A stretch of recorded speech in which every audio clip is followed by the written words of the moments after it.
આપ જોઈ રહ્યા છો સ્પાર્ક ટુડે ન્યૂઝ. સમાચાર વાઘોડિયાથી મળી રહ્યા છે. ગુજરાત દિવ્યાંગ સમાનતા સંરક્ષણ અને સશક્તિકરણ અભિયાન અંતર્ગત 3 રેલી જે ગુજરાતમાંથી નીકળી છે, જેમાં એક સુરતથી વલસાડ, બીજી ગાંધીનગરથી પાટણ, ત્રીજી નડિયાદથી વડોદરા નીકળી છે. જેમાં કોર્ડિનેટર માઉન્ટ આબુથી પધારેલા હોય સૂર્યપ્રકાશભાઈ તેમજ રાજકુમાર શર્મા, આદિત્યભાઈ. આ ગુજરાતના બીજા 10-12 સેવાધારી મહાનુભાવો છે તે પણ જોડાયા છે. વાઘોડિયાથી બ્રહ્માકુમારી ગીતાબેન જોડાયા છે.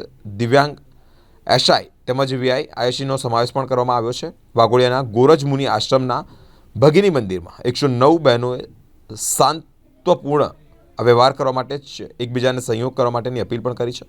અંદર રહેલી શક્તિનો ઉપયોગ કરી પોતાનું જીવન સામાન્ય બનવાની પ્રેરણા પણ આપી છે. સાથે જ અલગ અલગ મૂલ્યો આધારિત રમતો રમાડવામાં આવી છે. સ્માઇલી બોલ, પંજલ ગેમ, સાપસીડી, ચિત્રકામ, ગીત, ડાન્સ, મોડલ વેલ્યુ, ડોકન ગેમ અનેક રમતો છે તે રમાડવામાં આવી છે અને વિજેતાને ઇનામ પણ આપવામાં આવ્યું છે. ઓમ શાંતિ. ગુજરાતમાં દિવ્યાંગ સમાનતા સંરક્ષણ અને સશક્તિકરણને અંતર્ગત રેલી કાઢવામાં આવેલ છે. એમાં પ્રથમ રેલી ગાંધીનગરથી પાટણ, બીજી સુરતથી વલસાડ અને ત્રીજી નડિયાદથી વડોદરા ખાતે આવેલ હતી. વડોદરા અને નડિયાદ વચ્ચેના અનેક ગામો, દાહોદ, ગોધરા બધા જ આવરી લેવામાં આવ્યા હતા.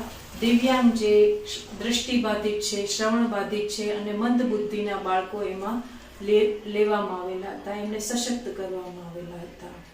વાઘોડિયામાં ગોરજ મુનિ આશ્રમમાં ભગીની મંદિરમાં, જેમાં 109 મંદ બુદ્ધિની બહેનો છે, એમને ધ્યાન શીખવાડ્યું, અલગ અલગ ટાઈપની ગેમ્સ રમાડી અને પોતાના જીવનના મૂલ્યોના વિકાસ માટે એમને પ્રેરિત કર્યા.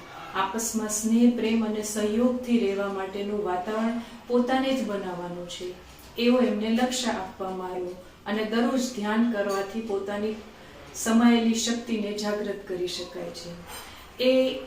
એના અંતર્ગત રમાડેલ ગેમમાં જે વિજેતા હતા એમને અલગ અલગ પુરસ્કારથી સન્માનિત કર્યા. પ્લસ હરેક જે 109 બહેનો અને સ્ટાફ હતા એમને પ્રસાદ વિતરણ કરવામાં આવ્યું હતું.